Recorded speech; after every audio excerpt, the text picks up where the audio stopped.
Yup, that was the first Constitution of the United States.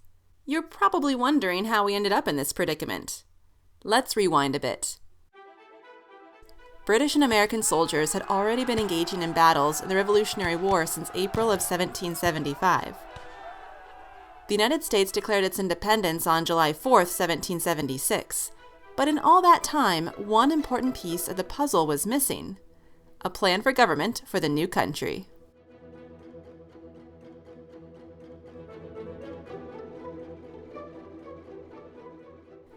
Around the time the Declaration of Independence was signed in July of 1776, the question of setting up a new government was on the forefront of everyone's minds. A committee of men led by John Dickinson was given the job of drafting a plan for government, which they did, but it took the Continental Congress over a year of debate, discussion, and gathering inspiration from Benjamin Franklin's early plan, called the Articles of Confederation and Perpetual Union, before settling on a plan which they called the Articles of Confederation. Delegates agreed it wasn't a perfect plan, but Congress adopted it on November 15, 1777. Now it just needed to be approved. Fun fact: approval by all 13 states was needed before it could be ratified, and it would not be an easy or fast process. Delegates from 8 states ratified it on July 9, 1778, but it wasn't until Maryland finally ratified it on March 1, 1781, that the goal was achieved, over 3.5 years after it had been proposed. The 13 states were very nervous about giving power away to a national government. After all, they were breaking away from Great Britain and the King of England, who they on multiple occasions had called a tyrant, and the states weren't keen on giving any major power to a singular ruler ever again. Thus, the Articles of Confederation set up a weak central government with a single branch, Congress, which was mostly responsible for handling relations with other countries and declaring war as needed. States kept most of the power, which made them happy, but ultimately caused a lot of problems for the young country.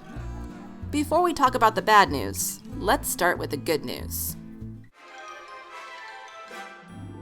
In Congress, each state received 1 vote, making every state equal, regardless of how big their populations were. Congress was given some important powers in the Articles of Confederation. They could manage relations with other countries and Native American tribes, issue money, borrow money, establish the post office, and maintain the armed forces. Now for the bad news. In creating a weak national government, the states had assured a tyrant couldn't rise to power, but that limited power came with other problems. First, agreeing to new laws required agreement by 9 of the 13 states, and approval of changes to the Articles of Confederation itself required agreement by all 13 states. Remember how long it took to approve the document in the first place? Yeah, agreement between the states didn't magically get easier after they won their independence from Great Britain. Additionally, Congress had no power to enforce laws or collect taxes. Yep, let that sink in. States had the power to enforce laws passed by the national government, or not. The national government was too weak to force states to carry out their laws. They could only ask nicely. Likewise, because Congress had no power to collect taxes, the national government didn't have a lot of money, which was a problem because the nation was in debt.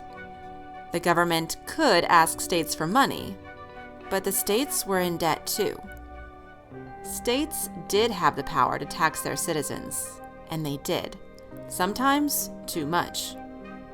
The powers given to the national government were so limited it could do nothing to stop it. Enter Daniel Shays, our friend from the beginning of our story. In 1786 Massachusetts, a storm was brewing. Business owners began demanding payments for goods farmers had bought on credit, and the government began raising taxes at the same time. When farmers couldn't pay their debts, they were arrested or found their farms taken away by the government. Farmers grew angry, and one, Daniel Shays, led a rebellion that escalated on January 25, 1787. On that day, 1,200 farmers marched into Springfield, Massachusetts to seize an arsenal. After a small skirmish, 2 farmers died and 20 were wounded. While the rebellion was short-lived, it shocked the nation because it showed the weaknesses of the national government under the Articles of Confederation. Something had to change if the United States government was going to survive past its early years. In 1787, 12 of the 13 states sent delegates to forge a new document, the United States Constitution, the very framework of the United States government today. Hey everyone, thanks for watching. Don't forget to hit the subscribe button down below and the like button to show some love. I'll see you next time. In the meantime, keep pursuing history.